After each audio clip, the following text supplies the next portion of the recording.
আসসালামু আলাইকুম। গভীর পাহাড়ের বুকে গড়ে তোলা হয়েছে ইরানের নতুন পরমাণু স্থাপনা, যেটি এতটাই সুরক্ষিত যে সেটি ধ্বংস করতে ইসরায়েলও পারবে না, এমনটাই দাবি করেছে সামরিক বিশ্লেষকরা। ইরান পরমাণু বোমার অধিকারী হলে তা ইসরায়েল রাষ্ট্রের অস্তিত্বকে হুমকির মুখে ফেলবে, আর এজন্য ইরানের পরমাণু কেন্দ্রে আঘাত হানতে এবং সরাসরি সামরিক সংঘাতের ঝুঁকি নিতে দ্বিধা করেননি ইসরায়েলের প্রধানমন্ত্রী বেনিয়ামিন নেতানিয়াহু।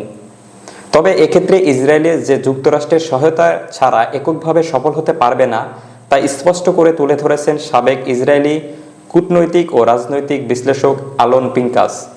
আল জাজিরাকে দেওয়া এক সাক্ষাৎকারে তিনি বলেন, ইসরায়েল একা ইরানের পারমাণবিক সামরিক অবকাঠামোর ধ্বংস করতে সক্ষম নয়।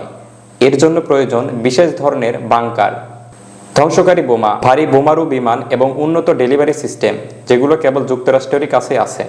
বিশেষত ইরানের দক্ষিণে অবস্থিত ফোর্ডো ইউরেনিয়াম সমৃদ্ধকরণ কেন্দ্রকে ধ্বংস করা ইসরায়েলের পক্ষে সম্ভব নয়, কারণ এটি পাহাড়ের নিচে এবং অত্যন্ত সুরক্ষিতভাবে গড়ে তোলা হয়েছে।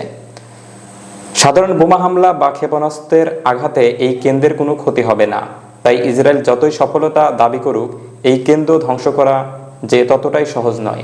পিঙ্কাস বলেন, এ কারণেই নেতানিয়াহু বারবার প্রেসিডেন্ট ট্রাম্পকে সংঘাতে সরাসরি যুক্ত করার চেষ্টা করেছেন, কারণ ইসরায়েল জানে শুধু এখনকার হামলায় কিছুটা প্রতীকী লাভ হলেও পরমাণু হুমকি দূর হবে না।